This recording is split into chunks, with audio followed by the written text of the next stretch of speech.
Welcome back to part 2 of the Mother's Day episode of the Rediscovery Journal, the podcast where healing meets honesty. I'm your host, Sophia, and each week we will dive deep into stories of self-discovery, mental health, and the raw, real moments that shape who we are. Whether you're on the journey of growth, seeking clarity, or simply need a reminder that you're not alone, you're in the right place. Let's rediscover what it means to truly know ourselves, one conversation at a time. Now, jumping back into the episode.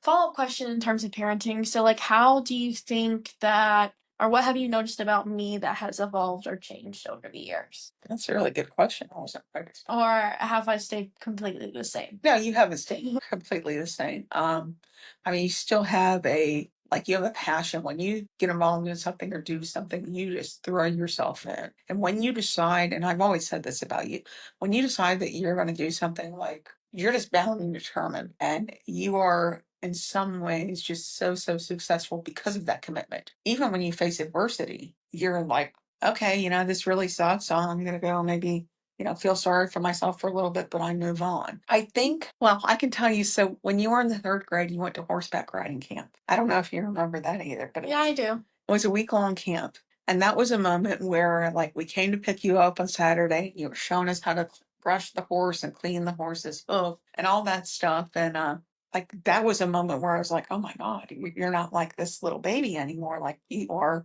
kind of your own person. And I feel like there have been moments where I have that kind of epiphany, like probably the first time you came back from college, or really when you started to study forensic science, and then the language choices that you made were just so much more sophisticated. They were the conversation of a grown-up, and very calm but impassioned, but really enthusiastic. I don't know how to, I think you had those characteristics, but when you were younger, maybe they were a little bit kind of crazier.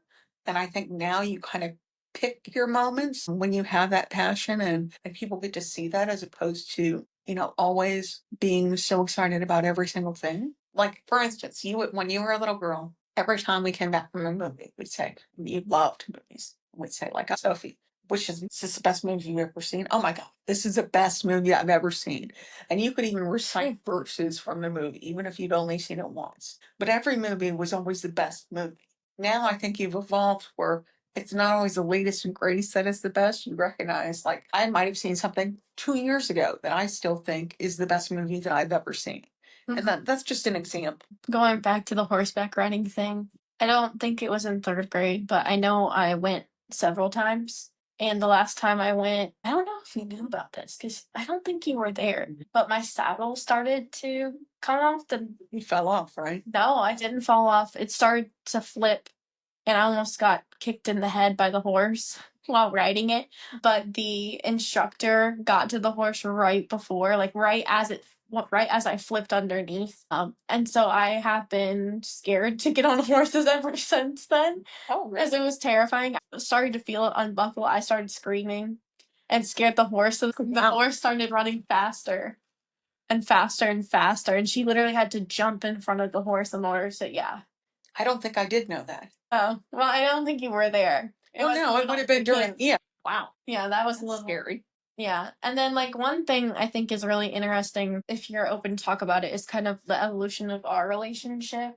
That's fine. So when I was younger, I always remember kind of resenting you, not for anything that you did, but because pretty much everyone we were related to has always compared you. Not compared you to me, but compared me to you. They used to always call me Little Christy. My family used to call you Little Christy? All sorts of people. Everything that you did well, they were like, oh, well, you have to do well at this because Christy's good at this. And I didn't really feel like I had my own identity. I kind of felt like I was stuck in your shadow and there was nothing I could really do to get out of it. It wasn't until my senior year of high school when I really started to see you this sounds mean, and I don't mean it in a mean way, but as an individual and as a person, somebody who is separate from my identity, who I was able to get to know on a different level. Yeah, your senior year was pretty hard. And in the ability where you showed me who you were on a new level, and I think it just really opened up where our relationship could go from there. Versus before, I think that there was kind of that blockade of me feeling like nothing I could do would ever amount to anything as great as you were. Mhm. And so it made it really hard for me to get close to you because I felt like I was, oh my gosh, I'm getting emotional. I just felt like I could never like measure up to you. Well, you know how I say that your dad is everything that I never knew that I wanted. You are so much more than I ever possibly could have imagined. And I just feel so blessed that I get to be in your life like this and know you and spend time with you and see you. I wish you could see you how I see you. Like you would just be amazed. I mean, I think that that can be said about most people, though. We're always our harshest critics, typically. Yeah. Not all the time, but typically. I also feel like the relationship we have now is one that we're really fortunate to have because I don't think everybody has this level of openness with one or both of their parents. And I feel like you truly see me in a way that I don't know, sometimes I feel like I speak a different language when I talk to people, and you're always able to decipher what I'm trying to get at. And also, you're very good at being there for me the way I need someone to be there for me. Mm, it makes me happy. Yeah, like if I need advice, you can do that. And you've gotten a lot better with if I just want to have someone listen, you're able to like take it in and be there in a moment, even if it's not always ideal. And I feel like the sign of a good parent is somebody who makes their child feel heard and seen. So it's kind of a gift that you have that I don't think a lot of people always get to experience, which is like having a full conversation with one or both of their parents and realizing that like you are understood. I'm glad that I can provide that for you. I mean, I try to work really hard. There was a time where, yeah, you would say something, I'd be like, oh my God. But now I try to understand a little bit more of where that's coming from. Also, when you were younger, it felt like sometimes you would say things just to try and get a response from me and just to see, like, push my buttons and just see, like, what I was going to do. And I frequently fell for that. I'd let myself kind of be brought in. But you and I think a lot alike about many things. Even just kind of how we process things. Like, I look at how your dad processes things versus how the two of you or the two of us do. And, God bless him, the poor guy, like he doesn't kind of understand how our minds think. And like Tries, but I mean, I got a lot of amazing qualities from him as well. I oh, think that my like love for out of the box things is something that I get from him, and that's also one of my favorite things about myself is like my ability to like try new crafty or artistic things because I don't necessarily think that's in your wheelhouse. no. Well, and your kindness, like your kindness and your empathy and compassion, like your dad is the kind of person, he would literally, I mean, I know people always say this, but he would literally take the shirt off of his back or drive 100 miles if one of his friends needed it. And you're the same kind of person, whereas I'm not quite as willing to do that and put myself out there as much, but he will. Like without question, it doesn't like, and I'll be thinking like, oh, really? Like, I don't know where I don't want to, but I don't think he ever thinks like that. He thinks like, you know what, this is my buddy. They would do it for me in a heartbeat. Of course I'm gonna be there for them. Now, one thing I've been trying to ask everyone who comes on, and I'm pretty sure I've only had one guest so far at the time that this is filmed. I don't know if you've heard of the whole concept of eras. So right now I'm in my pivoting era. What era would you say you're in? I don't know. And I have heard you ask that question before, so I guess I should have been prepared. I might be in the era of embracing who I am. And what do you think has like led you to that point and how does it feel to be at that point in your life? I think you just get to a point in your life where you get tired of being judged for things that you aren't or things that other people think that you are. And you just kind of, to a certain extent, you're like, yeah, I'm going to be 54 next month. And I kind of am who I am, but it's not a bad person. I'm a pretty nice person. I'm a pretty generous person. I don't have to be all those other things. And I also think like when I get caught up in trying to be those things, that it ends up really hurting me ultimately and sometimes the people that I love. I also feel like we might have been talking about this yesterday, but in terms of perspective, like other people's perspective and how they see you, like in somebody's story, you're going to be a hero. In somebody's story, you're going to be a villain. It's all based on their life experiences and how they perceive you. And sometimes there's really nothing you can do to shift that view. I think I'm not fully at the point yet where I don't care. Well, that's hard. That's really hard to accept that. I mean, Sally, who I was telling you about before, Sally just decided one day Sally didn't like me and hasn't talked to me in 20 years willingly. I mean, I've run into Sally here and there, and Sally will be polite, and Sally's not mean, but Sally made it clear that Sally didn't want to be my friend. And, it's weighs heavy on my heart even to this day. And there's nothing I can do that will ever change that. So I think that goes back to like the evolution of friendships conversation I was having. And do you think that it's easy to get to the point where you no longer care about friendships that you no longer have anymore? No, no, I don't think it is at all. I think you always feel like there's a loss. I mean, especially like you look back on those really good times or those moments of closeness or moments where you were just confiding in one another.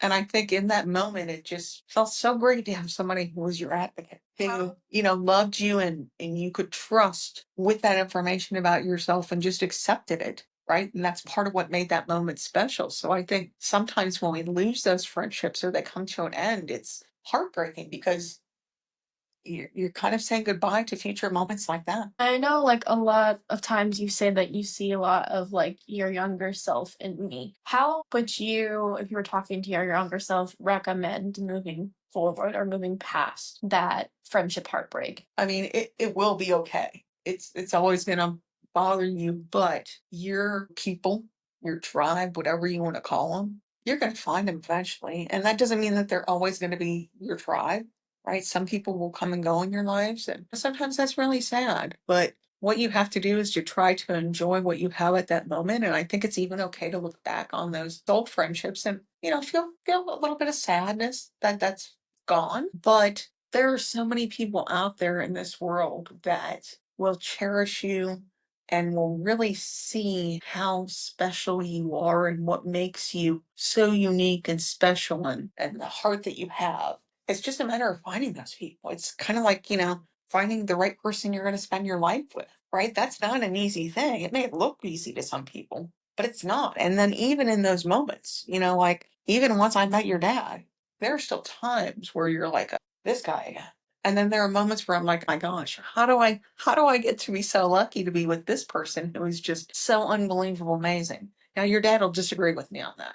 But I believe that there are ebbs and flows in life. And, he's like, oh, I never feel that way. And I'm like, I don't know, sometimes you just feel like it's not that you don't love the person, but it's different from moments where you just look at them and you're like, oh my God, wow, this person is unbelievable. And I think those moments pass, but I think it's what you choose to do in those moments that makes all the difference. Yeah, if you decide to continue to put in the effort or Yeah. pull out. Yeah. That's kind of what makes a successful relationship is if both parties are willing to put in that effort and not give up when times get hard. And it's the same thing with a friendship, right? I mean, your dad has his best friend from when he was 5 years old. All I know from the person I was 5 years old is my siblings. And sometimes I get really jealous of that. Like, I'm sure that they've had moments where they're completely disgusted with each other or whatever. But, all your dad would have to do is pick up the phone and your Uncle Tim would be there in a heartbeat. If you could talk to your younger self, what advice or things would you say? It gets better. It gets better. That's probably the biggest one, that, not everything is always going to be this hard, that we don't know why things happen, but at some point you'll be able to look back and see, like, this was a good thing for XYZ reason, even at those moments where it just feels like you don't even want to get out of bed. So, do you think that the hard times are worth it in the end? Absolutely. How did you navigate through moments in your life that were turbulent? Good question. Like, how do you continue to tell yourself that eventually things are going to get better in moments where it feels like overwhelming or there's just a bunch of darkness in that moment? Well, to me, I think that that's just a matter of faith. And I'm not necessarily talking about God. I think you have to believe that things are going to get better. Otherwise, you're just going to become so desolate, right? If you don't have that hope, if you don't have that faith, if you can't see and evaluate, like, what steps can I take to move myself forward? And it's not easy every day, don't get me wrong. And then I think the older you get, you have had times in your life where life really sucked. And so you can look back and go, no, that day was like the worst day of my life, but I got through it. And so I know that I can get through this too. I may not want to go through it, but I can. And I know that I'm going to look back at it in 5 years or a year or whatever and go like, oh yeah, all right, that was maybe the lesson that I had to learn, or this is how I grew and became better because that happened to me. How do you work through moments of self-doubt? Or is that something you've never struggled with? I did a lot more when I was younger, but I think, I work in a field that's predominantly male dominated.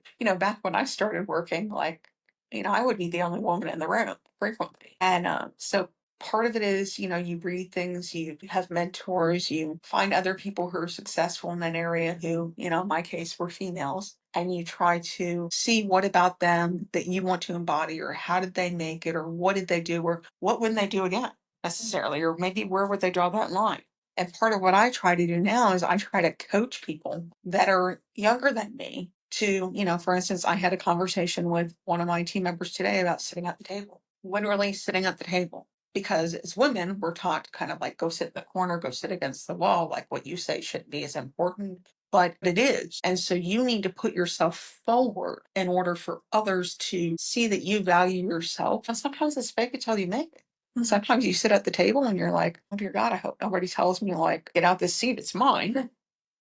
And sometimes you look around at the table and you're like, yeah, these people aren't any better than I am. Like, I had a friend on Ellie, and she kind of had like a book recommendation or something she does in order to continuously be working on herself. Do you have any sort of recommendation, either book wise or practice wise, in order to kind of get to a more improved version of self? So I am a person who, much like yourself, throws myself in wholeheartedly when I do something. And so, for instance, a couple weeks ago, we got this little greenhouse. And instead of me just going out and planting like, 50 seedlings, I think I planted like 1,000. And your dad and I were talking, and I'm like, oh, does this surprise you?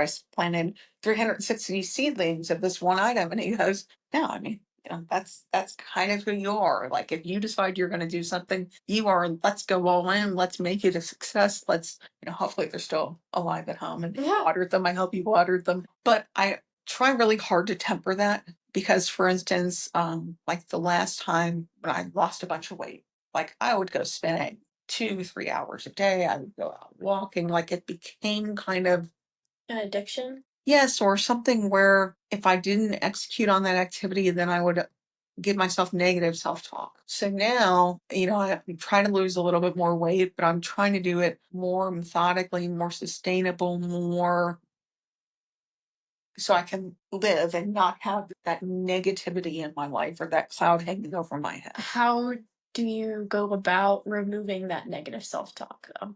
I mean, it's hard. I mean, you've talked to me at moments where you're like, Mom, you tell me, blah, blah, blah. Don't worry about the size, worry about how you feel that you look or whatever. And yet you're worried because you're a size, whatever. And that's true. I think we all have our moments where we fall back into that. But, I try to look at the greater picture, like, who's determining what size pant size I should wear?